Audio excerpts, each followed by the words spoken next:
2장 4절로 10절 말씀 두 번째 시간입니다. 그리스도의 삶의 의미 두 번째 시간 베드로전서 2장 4절로 10절 말씀 보겠습니다. 한 절씩 받겠습니다. 사람에게는 버림바가 되었으나 하나님께는 택하심을 입은 보배로운 산돌이신 예수에게 나아와 너희도 산돌같이 신령한 집으로 세워지고 예수 그리스도로 말미암아 하나님이 기쁘게 받으실 신령한 제사로 드릴 거룩한 제사장이 될지니라. 경에 기록하였으되 보라 내가 택한 보배롭고 요긴한 모퉁이 돌을 시온에 두노니 저를 믿는 자는 부끄러움을 당치 아니하리라 하셨으니 그러므로 믿는 너희에게는 보배이나 믿지 아니하는 자에게는 건축자의 버린 그 돌이 모퉁이의 머릿돌이 되고 또한 부딪히는 돌과 거치는 반석이 되었다 하니라. 저희가 말씀을 순종치 아니함으로 넘어지나니 이는 저희를 이렇게 정하신 것이라.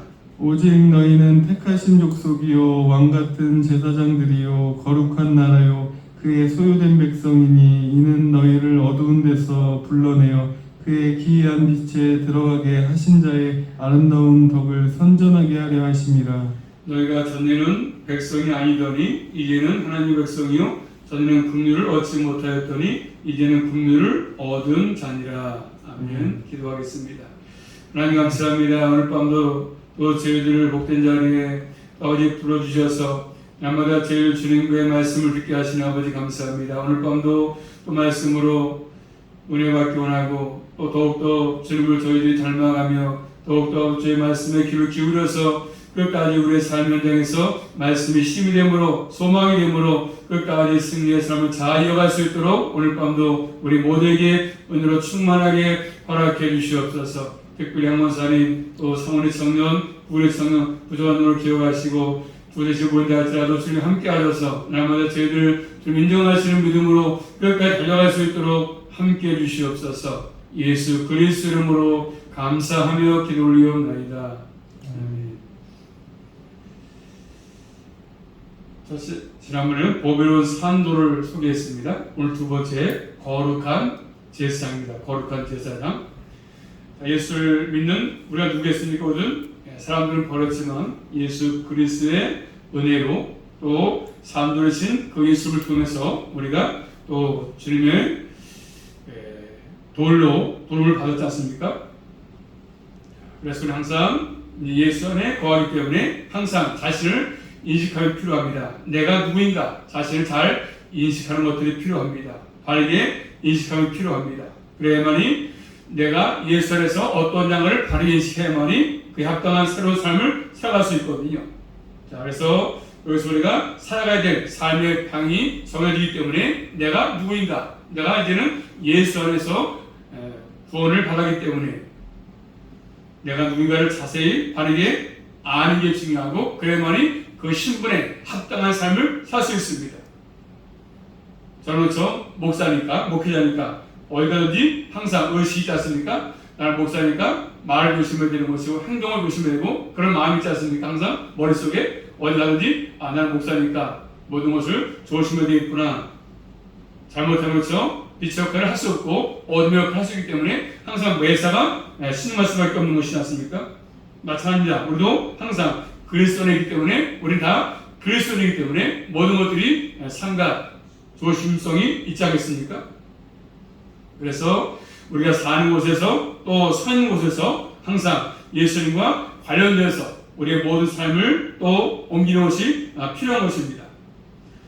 그런 신분을 가지고 있기 때문에 나는 그리스도인이다 이런 신분을 가지고 있기 때문에 그에 합당한 삶을 살 때 빛의 역할을 감당할 수 있는 것들이죠. 그래서 항상 이런 자신에 대한 인식, 나는 예수 안에서 하나님의 자녀다 이런 인식이 있어야 거기 합당한 삶을 살 수 있습니다. 우리가 어떤 고난의 현실을 처했다 할지라도 나가 누구인지를 잊지 말라고 말씀합니다. 잊지 말아라. 네가 누구인지. 우리가 어떤 어려운 현실에 놓였다 할지라도 내 자신이 누구인가 바르게 생각해야 바르게 행동을 할 수밖에 없는 것이지 않습니까? 자, 그래서 오늘 말씀을 보니까 거룩한 제사장을 말씀하시는데 첫째로 오늘 말씀 5절 보에서 5절입니다. 시작. 너희도 산돌같이 신령한 집으로 세워지고 예수 그리스도로 말미암아 하나님이 기쁘게 받으실 신령한 제사로 드릴 거룩한 제사장이 될지니라. 자, 첫째로 우리는 산돌같이 신령한 집으로 세워지고 있는 사람이지 않습니까? 산돌같이 신령한 집으로 세워지고 있는 사람이다 말씀합니다. 너희 누구겠습니까? 그리스도인들은 누구나 교회는 건물이 아니고 성도니까. 그래서 너희도 산돌같이 신령한 집으로, 신령한 집이니까 성전 이미지로 세워지는 것이죠. 성전. 그래서 우리는 산돌이신 예수 그리스도 위에 세워지는 교회의 돌이기 때문에, 교회의 돌, 교회를 구성한 돌입니다. 교회의 한 지체이기 때문에. 왜 우리가 선조했습니까? 우리의 삶, 우리의 인격체가 그 교회의 지체로서 삶이기 때문에 그렇습니다. 그래서 교회는 개인주의가 아니지 않습니까? 우리는 교회의 한 지체로서, 성전의 한 돌로서 살고 있는 사람들입니다. 그래서 교회는 하나님께서 건축하고 있는 집 아니겠습니까? 하나님이 건축하는 집입니다. 집. 자, 마저 찾아볼까요? 디모데후서 3장 가서 보시면 하나님께서 교회는 건축하시는 집인데, 건축하고 있는 집인데 계속 지금도 지어져 오고 있지 않습니까? 디모데후서 3장 15절 말씀. 디모데후서 3장 15절 시작. 만일 내가 지체하며 너로 하나님의 집에서 어떻게 행하여야 할 것을 알게 하려 함이니 이 집은 살아계신 하나님의 교회요 진리의 기둥과 터이니라. 아멘. 이 집은 살아계신 하나님의 교회고 진리의 기둥과 터라고 말씀했습니다. 그렇기 때문에 예수를 참으로 믿는다고 한다면 나라는 존재의 삶은 나 혼자 사는 것이 아니지 않습니까? 교회를 구성하고 있는 한 돌로서 살고 있는 것입니다. 그래서 내가 어떻게 사느냐 하는 것은 나 혼자의 삶으로 그치는 것이 아니기 때문에 하나님께서 건축하시는 교회의 의미를 가지는 것입니다. 그래서 우리의 언어, 교회와 관련이 있습니다. 우리의 행동, 교회와 관련이 있습니다. 모든 것들이 교회와 관련이 있는 거 아니겠습니까? 우리의 기쁨도 마찬가지로 교회와 관련이 있는 것입니다. 항상 기뻐하라. 이 말씀은 교회에 주어진 말씀이기 때문에 우리의 가정도 마찬가지고 우리의 걸음걸이 모든 것들이 교회와 관련이 있는 것이죠. 그러므로 우리가 어떤 성격, 어떠한 인격, 어떠한 성품을 가지고 사느냐는 것은 나 혼자 훌륭한 사람이 된다는 데 의미가 있는 것이 아니고 교회의 덕을 드러내는 것이지 않습니까? 교회의 인격을 드러내는 의미가 포함되어 있는 것입니다.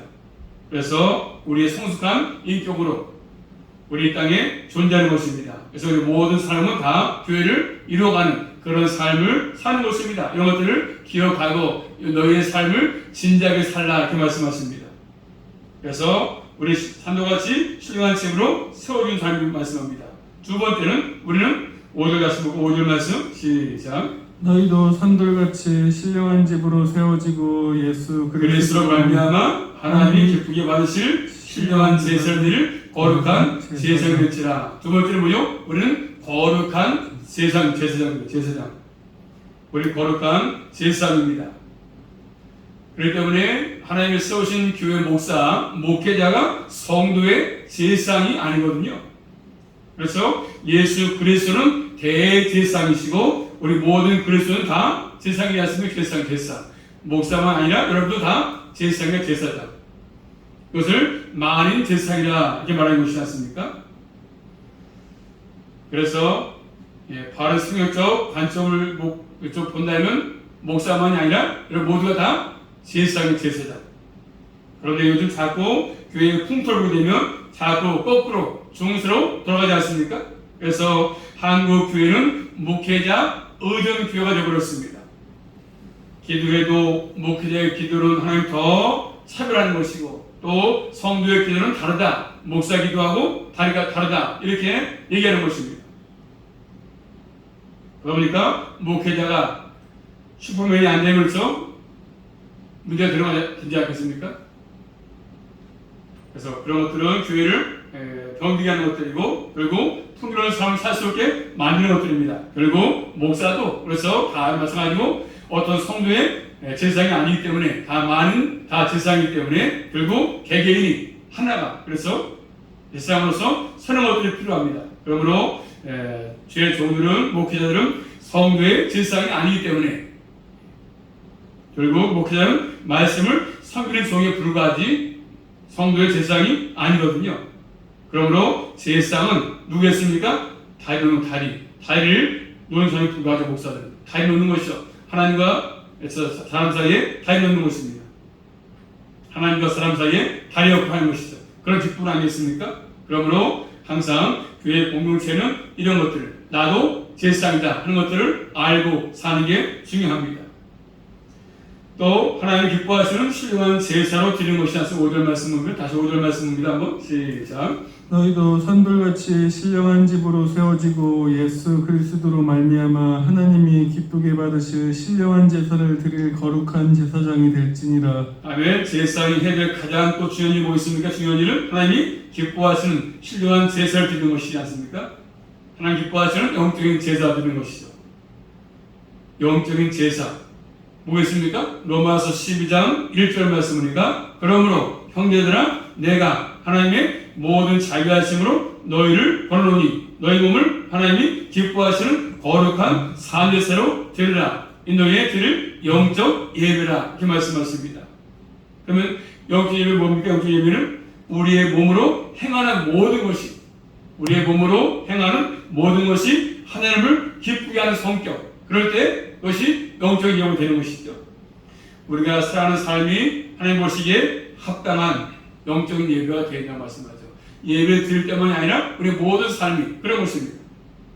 영적이다 이 말은 우리의 일상의 생활과 관계가 있습니다. 다시 말하면 우리의 주일날만이 아니라 저 6일의 모든 삶이 다 영적인 일상으로 보여지는 것입니다. 예배 드릴 때 한 시간만이 아니라 우리 모든 율동의 삶이 그런 것이지 않습니까? 우리 행동, 말하는 것, 언행 심사가 다 마찬가지지 않습니까?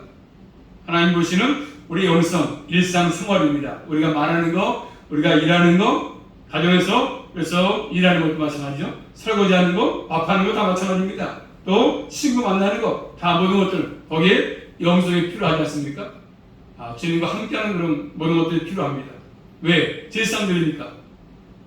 그래서 우리 일상생활을 말씀에 따라서 행하는 삶을 살 때 그것이 영적으로 된 예배가 되는 것입니다. 자, 또 한번 찾아볼까요? 히브리서 13장 15절 말씀 보시면 히브리서 13장 15절 말씀 히브리서 13장 15절 이름으로 시작.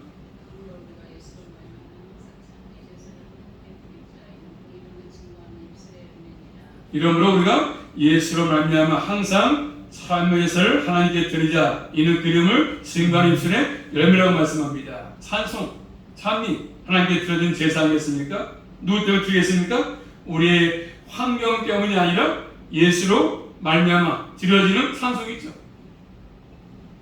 그래서 우리의 입술은 하나님께서 드려진 제사입니다. 우리의 입술. 그래서 히브리서 보기 13장 이어서 16절 말씀이니까 오직 선을 행함과 서로 나눠주기를 잊지 말라. 이 같은 제사는 하나님이 기뻐하신다 이렇게 말씀했습니다. 우리가 선을 행하고 서로 나눠주는 삶을 사는 것이 하나님께 드려진 제사라고 말씀하십니다. 그래서 우리에게 하나님이 거룩한 제사로서 구별되게 이러한 삶을 살라고 요구하시는 것들입니다. 몸으로 행하는 모든 것들 하나님이 기뻐하신 대로 드리는 삶을 살라고 말씀하십니다. 그러므로 두 번째, 우리는 거룩한 다 제사장들입니다. 세 번째, 또 모퉁이의 머릿돌을 말씀하지 않습니까? 두 번째 부분 6절부터 8절 말씀 보시면 예수 그리스도를 어떤 분을 소개하고 말씀하고 있습니까? 볼까요? 6절부터 8절 말씀 성경의 경에 시작. 경에 기록하였으되 보라 내가 택한 보배롭고 요긴한 모퉁이 돌을 시온에 두노니 저를 믿는 자는 부끄러움을 당치 아니하리라 하였으니 그러므로 믿는 너희에게는 보배이나 믿지 아니하는 자에게는 건축자들의 버린 그 돌이 모퉁이의 머릿돌이 되고 또한 부딪히는 돌과 거치는 반석이 되었다 아니라 저희가 말씀을 순종치 아니함으로 넘어지나니 이는 저희를 이렇게 정하신 것이라. 아멘. 그 말씀이니까 예수를 믿지 않는 자들에게는 뭐가 됐습니까? 예수님이 건축자들이 버린 돌이라고 말씀하지 않습니까? 버린 돌이다. 버림받은 돌. 설정 예수님은 버림받았습니다. 믿지 않는 사람들에게. 예수님은 사람 보기에 불합격이야. 불합격. 그래도 당연히 모셔야 되는 이스라엘 종교 지도자들이 오히려 예수님을 배척했습니다. 예수님을 버렸습니다. 왜? 쓸모없다고. 자기의 이익이 안 된다고. 유대인들은 예수님이 하나님의 아들인 것을 그래서 알지 못했습니다. 말씀 찾아볼까요? 마태복음 말씀 보시면 마태복음 20장 가서 보시면 종교 지도자들 예수를 배척했고 하나님의 아들이심을 그리스도심을 알지 못했습니다. 마태복음 21장 42절 43절 말씀 보시면 시작. 예수께서 가라사대 너희가 성경의 건축자들의 버린 돌이 모퉁이의 머릿돌이 되었나니 이것은 주로 말미암아 된 것이요 우리 눈에 기이하도다 함을 읽어본 일이 없느냐. 그러므로 내가 너희에게 이르노니 하나님의 나라를 너희는 빼앗기고 그 말씀하죠. 빼앗기고 그들은 그리스도를 거부했습니다. 그들이 보기에는 예수 그리스도가 하나님의 작품이 아니지 않습니까? 하나님의 아들이 아닙니다. 그러니까 결국 버리는 것이죠. 예수 필요 없다. 오늘날도 많은 분들은 예수님을 버리지 않습니까? 예수님을 자기 구주로 영접하지 않습니다. 또 사람들은 예수님 십자가에 못 박혀 죽으시니까 하나님은 신이 아니구나. 저주받았구나 저주. 그렇게 받음으로 얘기하다 보니까 예수는 구원자가 있을 수 없다. 구원자가 아니다. 이렇게 받는 것입니다. 찾아볼까요? 신명기 21장 가서 보시면 하나님의 저주받은 분이다. 그렇기 때문에 그분은 예수님은 구원자가 있을 수 없다. 구원자가. 신명기 21장 22절부터 23절 말씀 보시면 신명기 21장 22절 23절 말씀 사람이 시작. 사람이 만일 죽을 죄를 범함으로 내가 그를 죽여 나무 위에 달거든 그 시체를 나무 위에 밤새도록 두지 말고 당일에 장사하여 내 하나님 여호와께서 내게 기업으로 주시는 땅을 더럽히지 말라. 나무에 달린 자는 하나님께 저주를 받았음이니라. 나무에 달린 자는 저주받기 때문에 예수님이 십자가에 들어가시니까 예수님을 결국 자기의 구주로 구원자로 볼 수 없다는 것이지 않습니까? 그렇지만 갈라디아서 3장 13절 말씀이니까 이렇게 말씀합니다. 그리스도께서 우리를 위해서 저주를 받은 바 되사 율법의 저주에서 우리를 속량하셨으니 기록된 바 나무에 달린 자마다 저절의 인자라 하였습니다. 결국 예수님의 죽으심은 결국 나 때문이지 않습니까? 내 죄 때문에 돌아가신 거 아니겠습니까? 율법의 저주를 속량하기 위해서. 또 갈라디아서 3장 10절 말씀 볼까요? 갈라디아서 3장 10절 말씀. 그래서 율법의 저주는 뭐냐면 갈라디아서 3장 10절 말씀 시작. 무릇 율법 행위에 속한 자들은 저주 아래 있나니 기록된 바 누구든지 율법책에 기록된 대로 온갖 일을 항상 행하지 아니하는 자는 저주 아래 있는 자라 하였음이라. 아멘. 모든 일 항상 그래서 온갖 항상 100가지가 있으면 100가지를 다 지켜야 되는 거 아니겠습니까? 항상 100가지입니다. 항상 하루라도 빠지면 안 되는 것이죠. 매일같이 100가지 다 있으면 지켜야 되는 것이지 않습니까? 그렇기 때문에 그것을 못하면 지키지 못하면 우리 뭐죠? 율법의 저주를 선언합니다. 그래서 사람들은 예수님을 저주받은 사람이라고 여긴 것입니다. 예수님은 저주받은 사람이냐? 십자가에 돌아간 것을 보면서 예수님은 실패한 분이야. 그렇게 여긴 것입니다. 그래서 결국 예수님을 쓸모없다고 버린 것입니다. 사람들은 예수님을 배척했습니다. 지금도 그렇죠. 믿음이 없는 사람들은 예수님의 선을 실패라고 실패. 예수님을 실패했어. 슈바이처 박사 같은 사람들은 예수님의 십자가의 죽음을 실패로 이해했습니다. 어떻게 십자가의 죽음이 나를 구원할 수 있겠냐 묻습니다. 슈바이처 박사가. 사람들은 그를 박사라고 좋아할지 모르겠지만 결국 예수님을 믿지 못하고 예수님을 십자가에 죽으심이 실패라고 여기는 것이죠. 지금도 그렇죠. 예수의 부활을 믿지 않습니다. 그래서 예수님을 버리고 예수님을 영접하지 않습니다. 예수님을 버리지 않습니까? 오늘날도 많은 분들은 그래서 예수님을 그냥 버린 돌로 실패적으로 보고 귀하게 여기지 않습니다. 그렇지만 우리는 뭡니까? 우리는 오늘 본 말씀 6절 말씀 보시면 시작. 경에 기록하였으되 보라 내가 택한 무배롭고 요긴한 모퉁이 돌을 시온에 두노니 저를 믿는 자는 부끄러움을 당치 아니하리라 하였으니. 아멘. 예수를 믿는 우리는 뭡니까? 우리는 그분이 예수님이 보배롭고 요긴한 모퉁이돌이야. 모퉁이의 머리돌입니다. 건축 기술에서 집을 잘 지으려면 기초에 모퉁이돌이 가장 먼저 놓여서 잘 놓여야만이 집을 잘 지을 수 있지 않겠습니까? 건축을 세울 때에서 기준이 잘못되면 건물이 무너질 수밖에 없는 것이잖아요. 그러니까 가장 중심으로 기준을 세운 돌이 모퉁이돌이지 않습니까? 그때부터 건축물의 시작을 알리는 것이거든요. 그래서 모퉁이돌이 바르고 정확해야 건축물도 바로 세워지는 것입니다. 그런데 건축자들이 실패자로 생각하고 버렸지만 사실은 그 버린 예수 그리스도는 가장 기술돌이로서 모퉁이돌이죠. 가장 중요한 돌 예수 그리스도 아니겠습니까? 교회의 기초가 되시고 교회의 반석이 되시고 교회의 주인이 되시고 교회의 머리 되신 그분 예수 그리스도. 그래서 예수 그리스도는 사람들의 삶을 가라놓았습니다. 사람들의 인생을 영원히 가라놓았습니다. 자, 오늘 말씀 6절 말씀 보시면 6절입니다. 시작. 경에 기록하였으되 보라 내가 택한 무배롭고 요긴한 모퉁이 돌을 시온에 두노니 저를 믿는 자는 부끄러움을 저를 믿는 자는 부끄러움을 당치 아니할 것이다.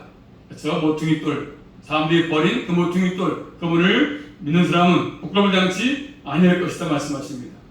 또 신약성경 사도행전 4장 와서 보시면 저를 믿는 자는 부끄러움을 당치 아니한다. 사도행전 4장 11절 12절 말씀 보시면 이렇게 말씀하십니다. 사도행전 4장 11절 12절 말씀 이 예수는 시작. 이 예수는 너희 건축자들의 버린 돌로서 집 모퉁이의 머릿돌이 되었느니라. 다른 이로서는 구원을 얻을 수 없나니 천하 인간의 구원을 얻을 만한 다른 이름을 우리에게 주신 일이 없음이니라 하였더라. 아멘. 그래서 예수를 믿는 우리에게는 예수 그리스도의 구원자가 없다. 정확하게 그렇죠. 예수님밖에 구원자가 없다는 거 아니겠습니까? 다른 구주가 있을 수가 없습니다. 그래서 지금 전 세계에서 내가 메시아라고 구세주라고 하는 분이 많지 않습니까? 한국에도 내가 예수라고, 내가 구원자라고, 내가 보혜사라고. 그래서 예수 그리스도를 믿는 사람, 예수 그리스도를 아는 사람 7절에 말한 것처럼 본문 7절입니다. 7절 시작. 그러므로 믿는 너희에게는 보배이나 믿지 아니하는 자에게는 건축자들의 버린 그 돌이 모퉁이의 머리. 우리 뭐죠? 예수님이 우리의 가장 귀한 보배야. 보아 가장 귀중한 보물이야. 누가요? 예수 그리스도가. 믿는 우리에게는 예수님이 가장 귀한 보아지 않습니까? 다만 예수를 버렸지만 우리는 가장 귀한 보아. 우리의 삶에 예수는 가장 귀한 보아입니다. 그 모두 바꿀 수 없는, 비교할 수 없는 가장 귀한 보아. 내 삶의 전부 예수 그리스도. 그리고 모든 삶의 결정권 예수님께 맡겨 사는 거지 않습니까? 우리 주인이니까, 우리의 보아니까. 그래서 예수 그리스도를 믿고 그분을 아는 것을 가장 고상히 여기고 예수님과 함께하는 것이 가장 존귀하다. 이런 것을 알기 때문에 우리는 그 예수님이 우리의 삶의 걸림돌이 아니고 디딤돌 힘들 때마다 넘어질 때마다 그분을 듣고 우리가 다시 일어날 수 있지 않습니까? 그렇지만 알는 사람들은 예수님이 걸림돌이야. 우리는 디딤돌이지만 삶의 가장 굳건한 반석, 무너지지 않는 반석이지 않습니까? 우리에게 가장 필요한 요긴한 보와 같은 디딤돌이죠. 그분을 의지해서 우리가 일어나고 걸을 수 있고 하는 것이죠. 그렇지만 예수 그리스도를 귀하게 여기지 않는 그런 사람들은 예수님이 오히려 걸림돌. 자, 본 말씀 8절입니다. 8절 시작. 또한 부딪히는 돌과 거치는 반석이 되었다 아니라. 뭐라고요? 부딪히는 돌과 거치는 반석이 되었다. 그래서 넘어지게 하는 바위다. 반석이다. 반석. 그리고 안 믿는 사람들은 그래서 그리스도의 말씀이 넘어지게 하는 말씀이 돼. 넘어져. 말씀 때문에 넘어지는 거야. 말씀 때문에 안 믿어. 말씀. 그런 말씀 무슨 그렇게 이해가 안 된다. 내 머리로 상식 이해가 안 되니까. 오병이어 기도 상식이 안 되니까. 오히려 말씀이 넘어지는 것이죠. 예수님의 제자 가운데 베드로 처음에는 예수님에서 넘어졌습니다. 예수님께서 고난 받으시고 십자가에 죽으시고 부활하심을 받지 못했습니다. 그래서 예수님께 심한 책망을 들었습니다.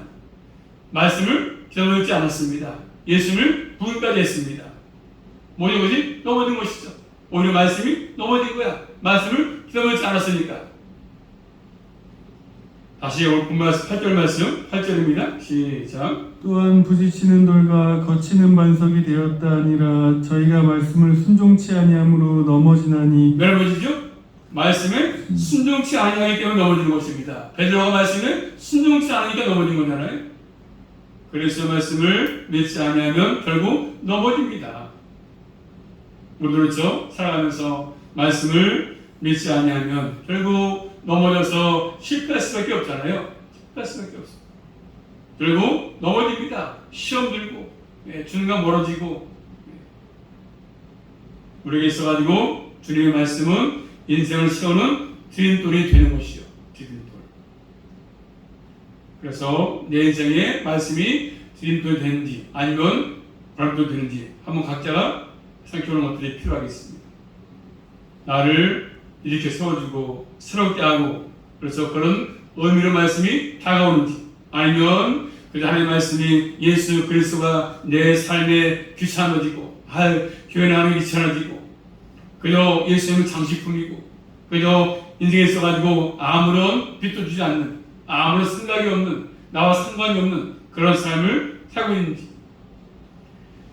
뉴스를 보시면서 앵커가 뉴스 하는데 볼륨을 줄여놔서 아무리 아나운서가 뉴스에도 그 뉴스 소리가 내 귀에 안 들려.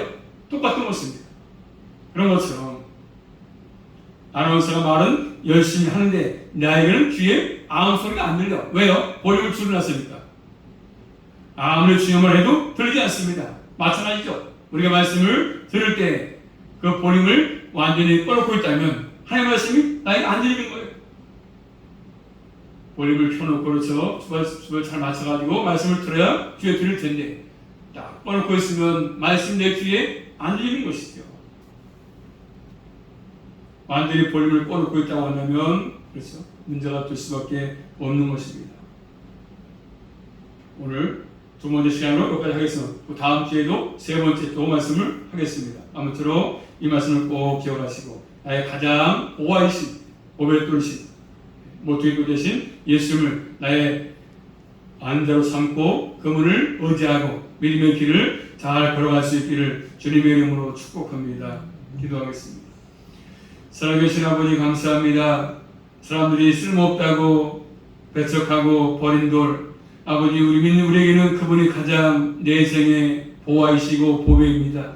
늘 저희들 보아이신 그분을 의지하고 또 그분을 말씀에 순종하게 하셔서 넘어지지 않게 하시고 끝까지 믿음의 선한 싸움을 싸우게 하시고 믿음을 지키며 살게 하시고 또 끝까지 잘 달려갈 수가 있도록 인도하여 주시옵소서. 한 주간도 말씀을 들고 삶을 향해서 직장생활에서 승리할 수 있도록 함께하여 주시옵소서. 또한 특별히 아버지 하나님 항목사님 또 부족한 종을 또 기억하도록 섬기고 있습니다. 늘 그 손길을 기억하시고 갚아주셔서 또 대접할 때마다 부족함이 없도록 귀한 목도를 함께 주시고 한 주간도 강건함으로 승리하게 도와주시옵소서. 부족한 종 먹고 마실 때마다 강건함으로 인도해 주시옵소서. 예수 그리스도 이름으로 축복하며 기도 올리옵나이다.